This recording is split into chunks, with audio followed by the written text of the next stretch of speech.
So may I ask you, Vid said something about my upbringing. Every weekend we would go to my grandpa's farm, and we actually worked on it. You know, it was a proper farm, and we spent a lot of time working, having fun, also driving tractors and all of that stuff. But I'm kind of a little bit into farming from that perspective. I was kind of there. I don't know how many farmers is in this audience, but can you just tell us a little bit about some practicalities of what can be done with the soil to replenish it, to make it as good as it used to be hundreds of years ago, maybe? See, in that sense, Slovenia is well endowed, because one thing is, just a 3 million population, very large parts of the country covered with forests. Today afternoon I was speaking in another group, they said woods. I want to tell you this. This happened about 12, 13 years ago. I come from a town called Mysore. Most of my childhood I spent there. Anybody familiar with Mysore city? Oh, okay. So, I was teaching all over the country at that time, but I avoided doing any events in Mysore so that when I go there, I could just meet my friends and family without being recognized. But that privilege went away after some time anyway, it was all over the place. So they demanded I must do a program, so I announced a 2-day event there. So I went and sat there, I looked around.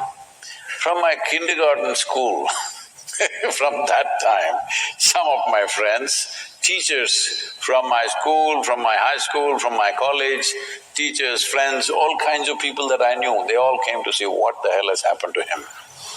27 years I had not taught in Mysore. Then I decided to teach in Mysore. So as the event got over, my English teacher, who by then was in her 70s, she came and hugged me and she said, "Now I know why you wouldn't let me teach Robert Frost." I said, "Ma'am, why would I not let you teach Frost? I like Frost." She said, "Do you remember?" And then she reminded me. What happened was, till then we were reading English poetry, and she introduced American poetry, and she spoke about Robert Frost, how great a poet he is. Then she opened the book and said, "Woods are lovely, dark and deep." I said, "Stop." She said, "Why?" I said, "A man who calls a tree a wood, I'm not going to listen to that guy." She said, "No, Frost is a great poet, I don't care who he is. A man who calls tree a wood, I'm not going to listen to that guy.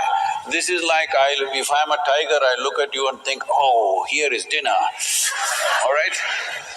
This is just crazy, because we are calling tree a wood. For us it's just a product, it's not a living thing. This is our problem. This is the problem why we have landed up where we are. We have forgotten that soil is the greatest and the most complex and sophisticated living system, not on just the planet, in the universe.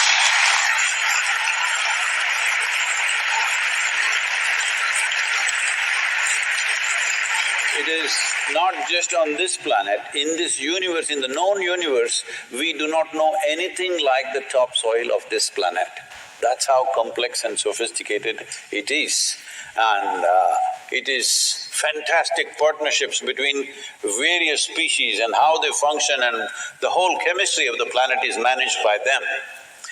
But many people call this as dirt. If that is dirt, you and me are dirt bags. Hello? Isn't it? So, unfortunately, we are treating living things as inanimate things. Even inanimate things need to be treated with respect. But unfortunately, living entities we are treating like this because somebody has put this idea in our head that every other creature is here only to serve the human beings. I have spent lots of time in the jungles of India.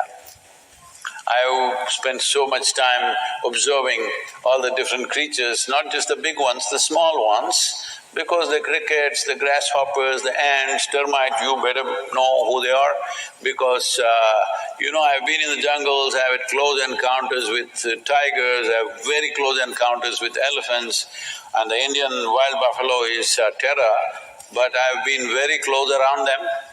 After all that, when you come out of the jungle after 2-3 weeks, the only thing you really remember is the insects. Really. You don't know the impact of these things, and what they know, I still not figured this out. They'll be going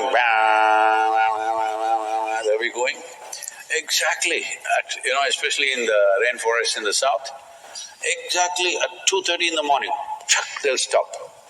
Within 30 seconds, another group starts off. They'll go on for hours. Every day, I'm just looking at the watch, exactly at 2:30 in the morning. What are they doing? They know something that you and me have not figured out, all right? I'm saying, without a clock, without anything, they know time to the second. How? But they know. As the birds know how to, they got their own GPS, insects got their own time clock. And exactly they know, and if you just observe them, today is going to rain. I am there in the jungle without any equipment, except what I'm wearing, there's nothing else. So, rain is an important part because if it starts raining in these southern Indian jungles, it can rain for 3 days non-stop, okay? So you better find a place where your bones will get wet, it's like that. So if you just observe the insects, they are all preparing for the rain, nothing, no cloud in the sky. But I learn to trust them. If I watch them, I know that it's going to rain means it's going to rain. When they say it, it's true. Meteorologists, the only two professions in the world where you can be wrong 50% of the time is either you are a weatherman or you are an astrologer. Toothpaste and diabetes? Diabetics are more likely to get gum infections. Colgate toothpaste for the oral health of diabetics.